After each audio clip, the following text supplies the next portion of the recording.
Excuse-moi, je reviens à la réalité. Je te propose aujourd'hui de te parler d'une image que le Saint-Esprit a partagée avec moi à ce sujet. Et je te dirais que l'image est très amusante parce qu'il s'agit du riz. Non pas le riz qui est envoyé lorsque tu te maries, mais bien du riz à manger.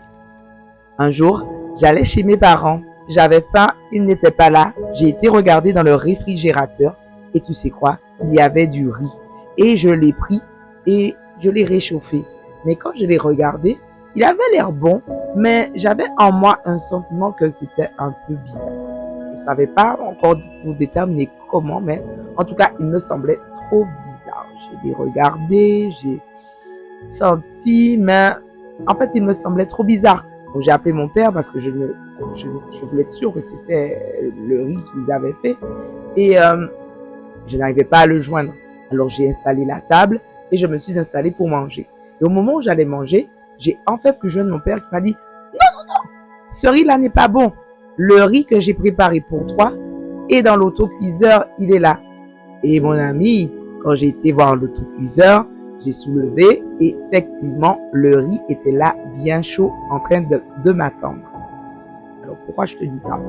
Eh bien, le Seigneur m'a exhorté en me rappelant que parfois, en tant que femme ou en tant qu'homme, eh bien, lorsque nous avons cette envie de pouvoir faire notre vie à deux, eh bien, il y aura des personnes autour de nous qui nous sembler être bonnes. Mais au fond de nous, on aura parfois ce sentiment que ce n'est vraiment pas la bonne. C'est-à-dire qu'elle a l'apparence, la personne aura l'apparence que ça semble être du bon, mais en fin de compte, ce n'est pas le bon. Et résultat, des fois, le Saint-Esprit en nous va nous donner comme des avertissements. Et ce qui arrive souvent ou pas souvent, je ne sais pas, mais parfois nous ignorons nos ressentis parce que nous avons tout simplement faim. Et parce que quand tu as faim, tu es pressé. Et au lieu de prendre le temps d'écouter ton intuition, tu fonces. Et si tu manges ce qui n'est pas bon, mais au contraire, ton Père qui est dans le ciel a préparé quelque chose pour toi. Mais là encore, il faut être prudent et patient parce que oui, le riz est peut-être bon, il est peut-être fait pour toi, mais il est chaud. Donc comme il est chaud, il faut attendre encore un peu avant de manger, il faut que ça refroidisse un peu. Et là encore, cela demande de la patience et du discernement. Vraiment, j'ai voulu te le partager parce que moi, ça m'a fait du bien de manger ce riz qui était bon comme tout, surtout que j'ai failli manger le mauvais, mais surtout pour t'exhorter.